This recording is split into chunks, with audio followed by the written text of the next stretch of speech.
पंचतत्व में विलीन हुए पूर्व मंत्री साइमन मरांडी राजकीय सम्मान के साथ दी गई अंतिम विदाई। मौके पर सीएम सोरेन रहे मौजूद।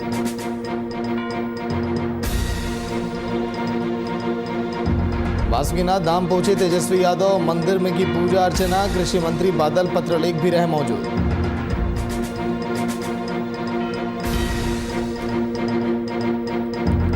कोरोना से अफवाहों का बाजार गर्म, वित्त मंत्री ने लगाया अफवाहों पर विराम। लॉकडाउन की बात को किया खारिज।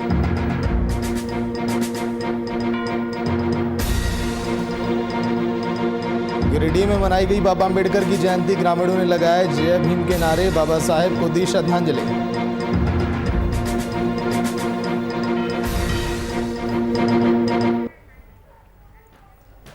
नमस्कार, बात झारखंड की में आप सभी का स्वागत। मैं आपके साथ सागर मिश्रा। राजमहल के पूर्व सांसद और झारखंड के पूर्व मंत्री साइमन मरांडी का बीते दिन कोलकाता में निधन हो गया, जिसके बाद उनके पार्थिव शरीर को अंतिम संस्कार के लिए उनके गृह क्षेत्र पाकुड़ जिले के लिट्टीपाड़ा लाया गया, जहां संपूर्ण रीति रिवाज और राजकीय सम्मान के साथ उन्हें अंतिम विदाई दी गई। अंतिम संस्कार के इस कार्यक्रम में स्थानीय नेता के साथ ही साथ सूबे के मुख्यमंत्री भी शामिल हुए। वहीं मीडिया से बातचीत के दौरान सीएम सोरेन ने साइमन मरांडी के निधन को राज्य के लिए अपूरणीय क्षति बताया।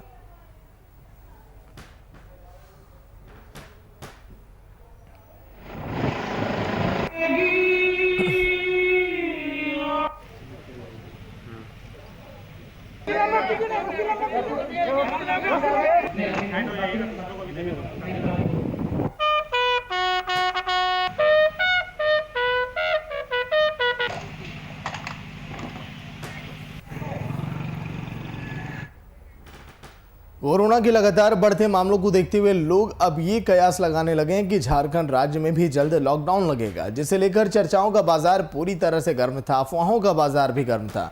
वहीं झारखंड में लॉकडाउन लगाने की बात को सिरे से खारिज करते हुए सूबे के वित्त मंत्री ने लॉकडाउन लगने की चर्चा पर पूर्ण रूप से विराम लगा दिया।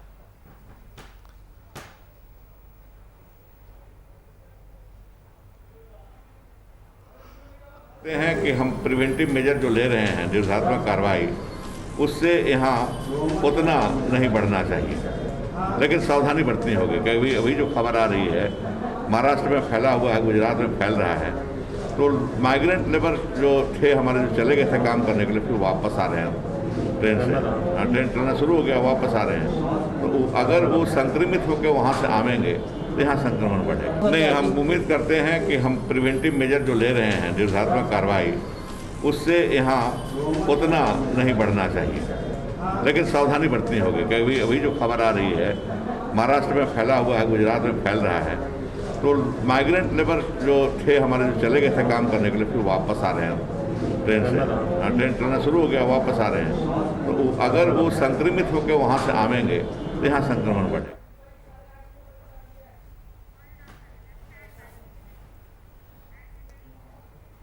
और झारखंड में सियासत की लड़ाई अब तमाम हदों को अब पार कर चुकी है। नेताओं की आपसी लड़ाई अब निजी टिप्पणी से आगे बढ़ते हुए अब जाति धर्म के मुद्दे पर अब जा रही है। देवघर के बाबा मंदिर में कांग्रेस विधायक इरफान अंसारी के द्वारा पूजा अर्चना किए जाने के मुद्दे पर गोड्डा सांसद निशिकांत दुबे ने एक बार फिर जुबानी जंग छेड़ी है। इस मामले को सांसद ने जोर शोर से उठाते हुए जिले के डीसी और एसपी सहित मंदिर प्रबंधन पर भी सवाल उठाया।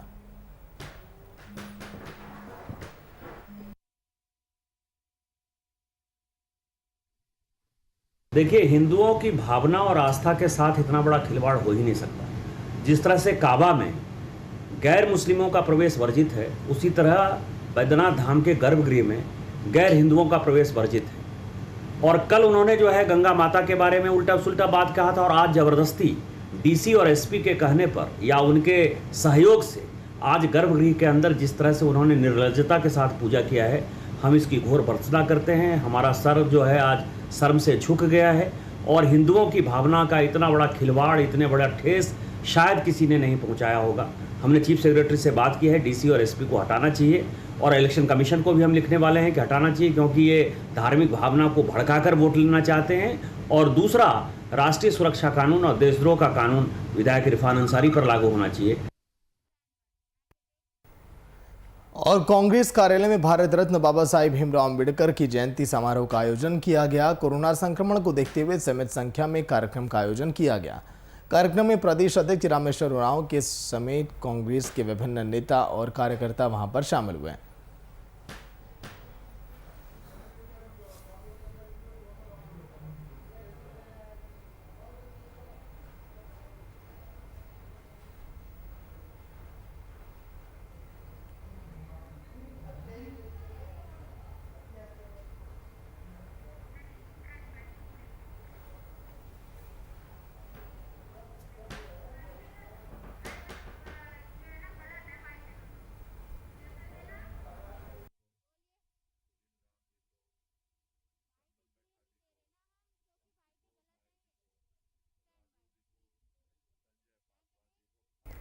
देश भर में डॉक्टर भीमराव अंबेडकर की 130वीं जयंती मनाई जा रही है। हरमोह स्थित राष्ट्रीय ओबीसी मोर्चा प्रदेश कार्यालय में भी भीमराव अंबेडकर की 130वीं जयंती मनाई गई। इस मौके पर राष्ट्रीय ओबीसी मोर्चा के प्रदेश अध्यक्ष राजेश गुप्ता ने कहा कि उनकी पहचान एक न्यायविद, अर्थशास्त्री और समाज सुधारक के रूप में होती है। समाज के वंचित वर्गों को मुख्यधारा में लाने के लिए अंबेडकर जी का अहम योगदान रहा है।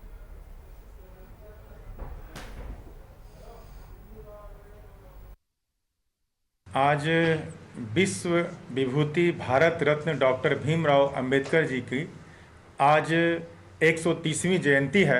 उस अवसर पर उनके चरणों में सशक्त नमन है। आज के दिन एक विकट परिस्थिति में उनका जन्म हुआ था। काफ़ी परेशानियों का सामना उनको करना पड़ा, बावजूद उन्होंने देश के में रक्तहीन क्रांति करने का ऐसा संविधान बनाया कि देश में रक्तहीन क्रांति का काम किया था। डॉक्टर अंबेडकर ने सिर्फ दलित ही नहीं, महिला, पिछड़ा को भी अधिकार दिलाने का काम किया था। महिला चाहे वो अगड़ा हो या पिछड़ा, सबको समान हक देने का काम उन्होंने किया था। डॉक्टर अंबेडकर ने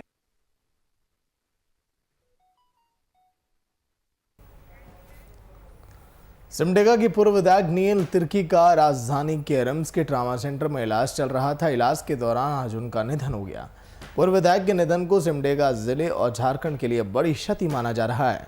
उनके निधन पर झारखंड सरकार के वित्त मंत्री रामेश्वर उरांव सहित कई नेताओं ने शोक जताया।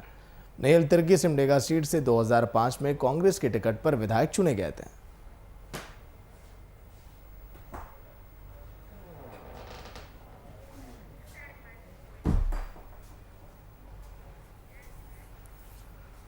बिहार के नेता प्रतिपक्ष तेजस्वी यादव वासुकीनाथ धाम पहुंचे, जहां उन्होंने बाबा भोले की गर्भगृह में ज्योतिर्लिंग के स्पर्श पूजा अर्चना की, थाल पूजा की। इस दौरान उनके साथ सूबे के कृषि मंत्री बादल पत्रलेख और पूर्व विधायक संजय यादव भी मौजूद रहे। उन्होंने मधुपुर उपचुनाव को लेकर कहा कि हम इस चुनाव के लिए बेफिक्र हैं, क्योंकि जनता का विश्वास, प्यार और समर्थन हमारे साथ है। वासुकीनाथ धाम पहुंचे तेजस्वी यादव, उन्हीं की तस्वीरें आपकी टीवी स्क्रीन पर।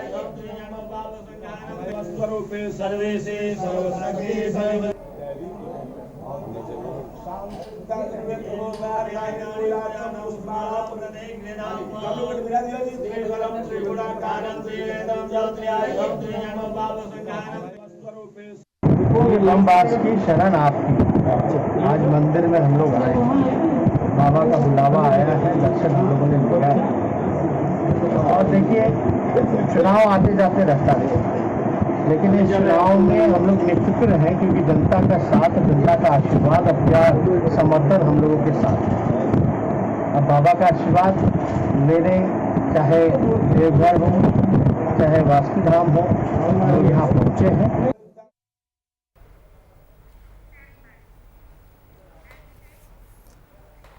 कोरोना के दूसरे स्ट्रेन से सभी राज्य प्रभावित हैं। हालात दिन प्रतिदिन बिगड़ते चले जा रहे हैं और इसी कड़ी में कोविड-19 को देखते हुए रांची उपायुक्त छवि रंजन ने कोविड-19 लाइव डैशबोर्ड का ऑनलाइन शुभारंभ किया, जिससे रांची के निजी और सरकारी अस्पतालों में बेड की क्या स्थिति है, इसकी जानकारी आम जनता को एक क्लिक में मिलेगी कि रांची जिले के अस्पतालों में कितने बेड हैं। और ऑफिशियल वेबसाइट ranchi.nic.in पर जाकर लाइव डैशबोर्ड पर पूरी जानकारी आप हासिल भी कर सकते हैं।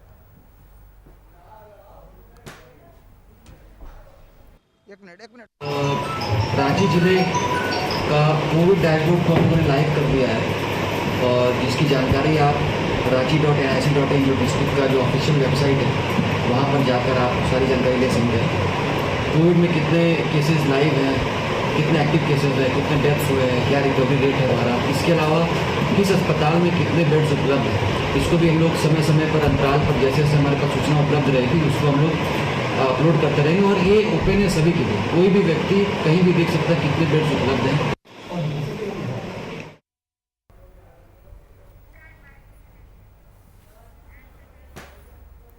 कोरोना की दूसरी लहर को देखते हुए राज्य के तमाम शिक्षण संस्थानों में पठन पाठन की प्रणाली में बदलाव किया गया। जिला शिक्षा और साक्षरता विभाग की ओर से विद्यार्थियों को ऑनलाइन माध्यम से पढ़ाई कराने के लिए अब तमाम चीज़ें मुहैया कराई जा रही हैं। इसके साथ ही सूबे की शिक्षा विभाग की ओर से एक बार फिर दूरदर्शन के माध्यम से पढ़ाई संचालित किए जाने को लेकर तैयारियां की जा रही हैं। इसके लिए दूरदर्शन रांची और शिक्षा विभाग के बीच जल्द ही बैठक अब की जाएगी।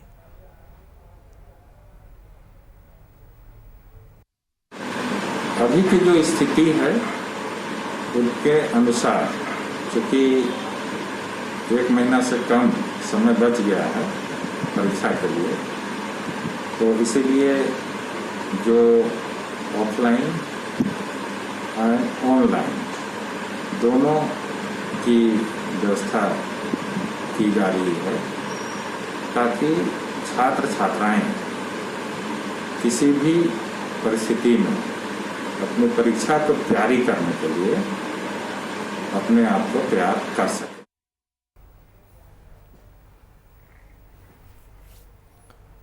रांची शिक्षा विभाग के बीच अब अहम बैठक होगी और कैसे दूरदर्शन पर इसकी पढ़ाई एक बार फिर से शुरू करवाई जाए और ऑनलाइन क्लासेस के जरिए बच्चे शिक्षा प्राप्त करें, इस पर अब पूरी प्लानिंग अब की जा रही है। वो तमाम ज़रूरत की चीज़ें जो ऑनलाइन शिक्षा के लिए ज़रूरी हैं वो भी अब छात्रों तक पहुंचाने की कोशिश अब में लगा है प्रशासन। रामगढ़ की गुलपार मस्जिद अंजुमन कमेटी ने रमज़ान को लेकर एक बड़ा फैसला लिया। रमज़ान के पहले दिन की नमाज मुस्लिम समुदाय के लोगों ने कोरोना महामारी को देखते हुए मस्जिद में नहीं बल्कि घरों में नमाज अदा करेंगे कहा। इस दौरान कमेटी के सदस्य ने बताया कि सरकार की सभी गाइडलाइंस को देखते हुए हम सभी अपना रमज़ान का महीना मनाएंगे, जिससे समाज में फैली यह महामारी का प्रकोप ज़्यादा ना फैले।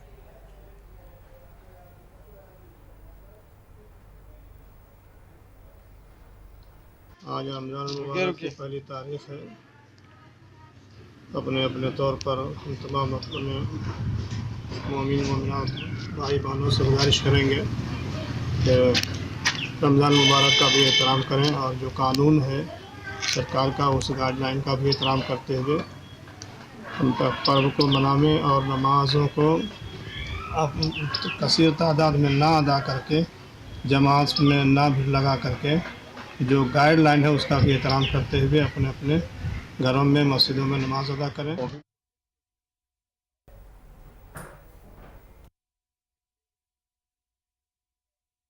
पालन कर रहे हैं। मस्जिदों में कम भीड़ भाड़ हो, सामने में कोई सी तरह का भीड़ न लगे, पंडाल नहीं लगाया गया है, दुकानें नहीं लगी है।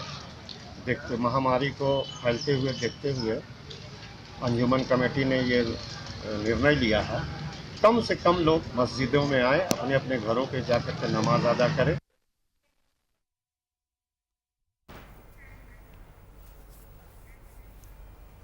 करणपुरा गांव की डलिया पत्थर टोला और वहां की तस्वीरें जो कि बिजली बधान गांव में अंबेडकर जयंती वहां पर मनाई गई।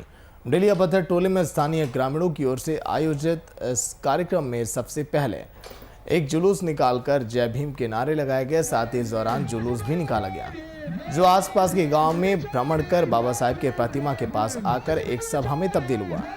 वहीं केक काटकर और बाबा साहब की प्रतिमा पर पुष्प अर्पित कर उन्हें श्रद्धांजलि दी गई। कार्यक्रम में बतौर मुख्य अतिथि पंचायत समिति सदस्य बैजनाथ प्रसाद वहां पर मौजूद दिखाई दिए।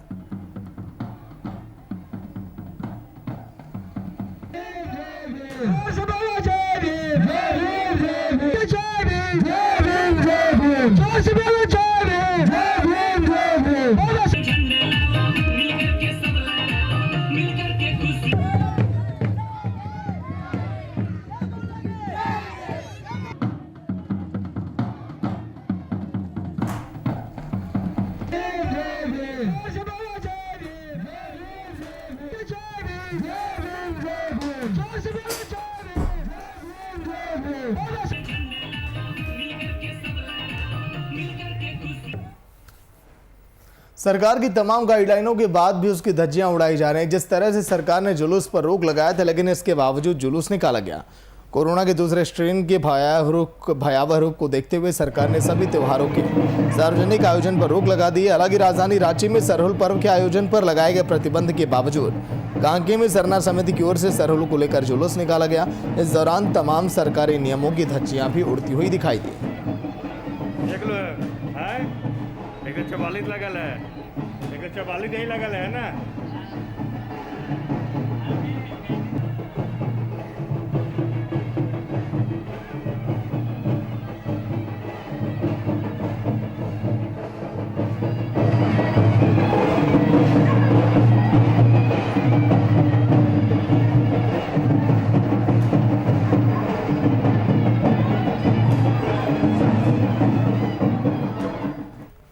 तो सरकार की गाइडलाइन की किस तरह से धज्जियां उड़ी, तस्वीरें आपकी टीवी स्क्रीन पर है। पूरी जानकारी भी हम आपको देंगे कि आखिर ऐसा क्यों किया गया, सरकारी नियमों को दरकिनार क्यों किया जा रहा है रांची में। और रांची जैसे शहर में अगर इन गाइडलाइनों की धज्जियां उड़ेंगी तो फिर हम अन्य शहरों की हम क्या बात करें, वहां पर भी कुछ ऐसा ही नजारा रहा होगा। जुलूस पर रोक लगाया गया था सरकार की तरफ से सरहुल को लेकर, लेकिन सरना समिति की ओर से यह जुलूस निकाला गया। शुभम कुमार फोन लाइन पर पूरी जानकारी के साथ। शुभम, सरकारी नियमों की धज्जियां उड़ी हैं जमकर, सरहुल जुलूस निकाला गया सरकार की प्रतिबंध के बावजूद। शुभम। बिल्कुल सागर, देखिए क्योंकि जिस तरीका से कोरोना के बढ़ते संक्रमण के चलते राज्य सरकार और जिला प्रशासन की ओर से सख्त हिदायत दिए गए थे कि इस बार किसी भी पर्व त्योहार और किसी भी सामूहिक कार्यक्रम का आगाज होगा। लोगों के बीच जो लापरवाही देखने को मिली है, तो इसमें अंदाजा साफ लगाया जा सकता है कि कानून व्यवस्था की कोई मायने नहीं है झारखंड में, और कानून व्यवस्था की संपूर्ण रूप से धज्जियां उड़ाई गई हैं। और कांके का ये दृश्य है सागर, मैं आपको बता दूं, जहां पर सरना समिति के द्वारा जो जुलूस निकाला गया है, तो कहीं ना कहीं इस बात पर ये सोचने वाली बात है कि एक तरफ कानून व्यवस्था बनाई जाती है, कोरोना से लड़ने के लिए राज्य सरकार लगातार जनता से पहल कर रही है, और वही जनता राज्य में अब राज्य की कानून व्यवस्था को धज्जियां को तार तार कर रही है। जी, लेकिन शुभम, क्या इन पर अब कोई कार्रवाई नहीं की जाएगी, कोई एक्शन अब नहीं लिया जाएगा? देखिए सागर, अभी तक तो फिलहाल ऐसी कोई सूचना नहीं मिली है, क्योंकि झारखंड का सबसे बड़ा पर्व है सरहुल, क्योंकि आदिवासी समुदाय झारखंड में सबसे अधिक पैमाने पर है। लेकिन अब यह देखना होगा कि जिला प्रशासन इस पर क्या सख्ती अपनाएगी और इस बार किस पर कार्रवाई होगी, और इसके पीछे कारण क्या है, इसके पीछे वजह क्या है, कौन इसके पीछे दोषी हैं, किन के उकसाने से इस रैली को निकाला गया, जुलूस निकाला गया, ऐसे तमाम सवाल है। और जिला प्रशासन को, झारखंड के मुख्यमंत्री हेमंत सोरेन को इस पर संज्ञान लेने की आवश्यकता है। जी, लेकिन शुभम, क्या माना जाए, अगर रांची में ऐसी तस्वीरें रही तो झारखंड के कई और जिलों और कस्बों में इस तरह की तस्वीरें आज के दिन रही होंगी? तरीका से झारखंड के उपायुक्त, माफ कीजिएगा, झारखंड राजधानी रांची के उपायुक्त लगातार कोरोना को लेकर सजग है और कई कदम उठाते हुए हमेशा से नजर आए हैं, लेकिन उनके क्षेत्र में और कैसे ऐसे वारदात को अंजाम दे देना और राज्य की जनता एक बड़े पैमाने पर जुलूस निकाल देना, तो कहीं ना कहीं कानून व्यवस्था पर तो सवाल उठने लगे। अब यह देखना होगा कि झारखंड के अन्य जिलों से कैसी तस्वीर आती है। जाहिर सी बात है, अगर राजधानी रांची का यह हाल है तो आप अंदाजा लगा सकते होंगे सागर की राजधानी के छोड़कर जो झारखंड के तमाम जिले हैं, चाहे बोकारो की बात कर ले, धनबाद की बात कर ले, जमशेदपुर की बात कर ले, ऐसे भी जिले हैं जहां पर सरहुल पर्व बड़े धूमधाम से मनाया जाता है। और देखना यह होगा कि अब तस्वीरें क्या सामने आती है और कल ही सुबह इसका स्पष्टीकरण किया जा पाएगा। जी, चलिए, शुक्रिया शुभम पूरी जानकारी के लिए।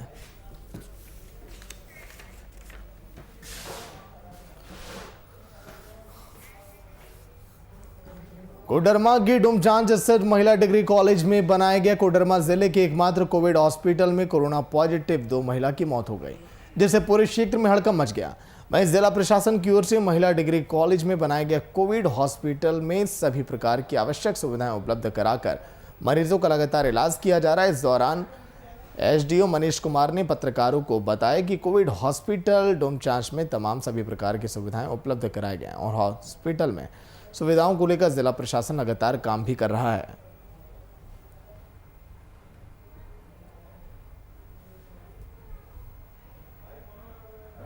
देखिए, कोविड केयर आज जो DCHC है हमारा, जो कोडरमा जिला का, उसमें आज सिविल सर्जन साहब और पूरी उनकी टीम के साथ हमने यहाँ विजिट किया, क्योंकि नंबर ऑफ पेशेंट्स अधिक हो रहे हैं जो लोग यहाँ पे भर्ती हो रहे हैं, चाहे वो स्टेशन से हों, चाहे वो स्वयं भी लोग आजकल कॉल करके आ रहे हैं। तो इसलिए हम लोग यहाँ की मूल व्यवस्थाओं को देख रहे थे। हमने यहाँ लोगों से भी बातचीत की है, उन्हें किसी प्रकार की कोई तकलीफ ना हो। लोगों ने अपनी तकलीफ बताई भी है, जिस पर समाधान किया जा रहा है।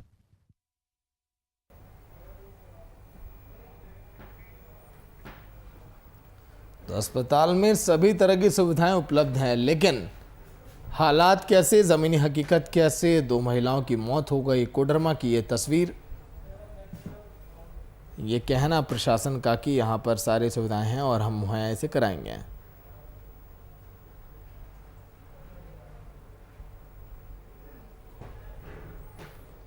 तस्वीरें कोडरमा के उस अस्पताल की जहां पर आज के 2 महिलाओं की मौत हो गई।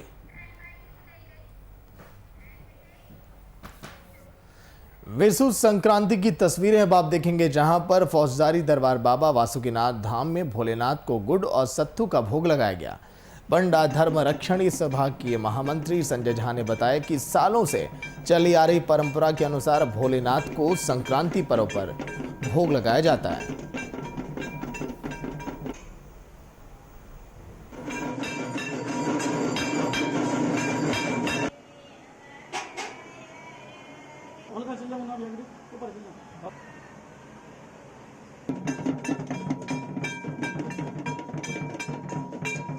बैसाख महीने में या परंपरागत ये व्यवस्था रही है, परंपरा रही है बासुकीनाथ मंदिर में कि जो है बाबा को मिट्टी के घड़ाऊ में जल भरा जाता है ताकि लगातार उनको जल का शीतलता मिलता रहे। क्योंकि यह गर्मी का मौसम है और बहुत ज़्यादा गर्मी पड़ती है, इसलिए भोलेनाथ को अपनी भावना के साथ लोग जो है सो जल चढ़ाते हैं कि तत्काल बाबा को लगातार जो है ठंडक पहुँचता रहे।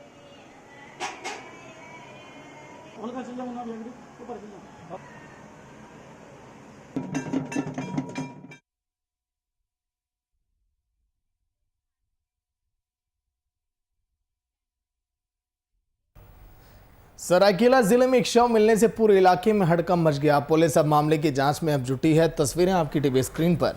सरायकेला जिले के चांडिल थाना क्षेत्र के घोड़ानेगी स्थित बैंक ऑफ इंडिया के पीछे जाहिर थान के समीप गांव के 37 वर्षीय अर्जुन महतो का शव मिला। सड़ी हुई अवस्था में पुलिस ने बरामद किया। शव के माथे पर गहरी चोट के निशान हैं। हत्या की आशंका जताई जा रही है। शव की सूचना पर चांडिल एसडीपीओ संजय कुमार सिंह, चांडिल थाना प्रभारी सनोज कुमार चौधरी घटनास्थल पर पहुंचे। शव की शिनाख्त कर छानबीन की। पुलिस ने शव को अपने कब्जे में लेकर पंचनामा करके पोस्टमार्टम के लिए सरायकेला सदर अस्पताल भेज दिया। एसडीपीओ संजय कुमार सिंह ने बताया कि सूचना मिला कि एक शव पड़ा हुआ है जिसमें से बदबू आ रही है। एसडीपीओ ने बताया कि वो 3 दिन से घर से फरार था। इसकी सूचना मृतक के घर वालों ने थाने में नहीं दी थी। उन्होंने कहा कि मामले की पुलिस अब जांच कर रही है। मामला क्या है, कैसे इसकी मौत हुई, क्यों हत्या की गई, पुलिस इन सभी एंगल पर जांच अब कर रही है।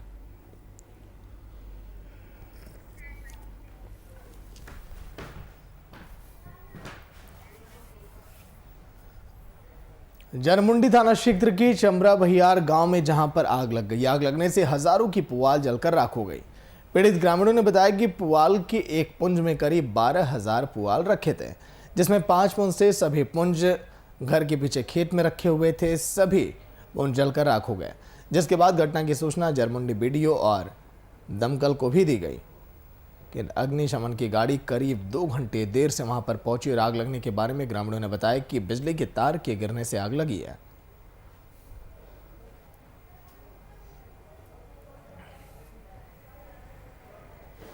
इस आग लगने के मामले में यही कहना चाहते हैं कि जरमुंडी अनुमंडल में, जरमुंडी प्रखंड अनुमंडल में अग्निशमन गाड़ी नहीं रहने के कारण से हम लोगों का काफ़ी दिक्कत हो रहा है। आए दिन देखते हुए आ रहे हैं कि जरमुंडी अनुमंडल अंतर्गत 6 प्रखंडों में इसी तरह की हादसा होने का संभावना रोज दिन हम लोग देखते हुए आ रहे हैं। विगत अभी हम लोगों का फिलहाल चमरा विहार पंचायत के चमरा विहार गांव में आग लग जाने के कारण से 60,000 पुआल जल करके राख हो गया, जो कि अग्निशमन गाड़ी हम 2 घंटा से फ़ोन कर रहे हैं। इस जानकारी को हमने जरमुंडी प्रखंड विकास पदाधिकारी फुलेश्वर मुर्मू को भी दिया और गाड़ी आने में 2 घंटा हो गया।